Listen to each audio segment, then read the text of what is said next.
میخوام توی المنتور یک منوی جذاب حرفه‌ای رو برای دستگاه موبایل به همین شکل به صورت کاملا حرفه‌ای و جذاب طراحی بکنیم. یه دونه فوتر جدید ایجاد بکنید یا فوتر قبلی خودتون رو ویرایش بکنید. توی بالای فوتر یک سکشن ایجاد بکنید و اینجا یه دونه ویجت HTML قرار بدید و اینجا کدهایی رو که براتون آماده کردم همش رو کپی بکنید و توی این ویجت HTML قرار بدید و همین شکل اینجا ایجاد میشه.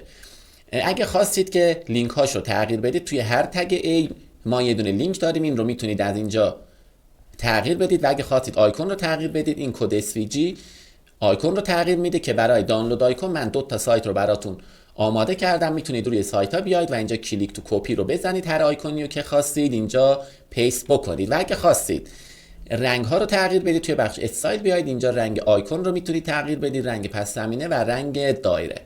من تمپلیت آماده این رو به اضافه کد ها رو توی چنل تلگرامی قرار دادم.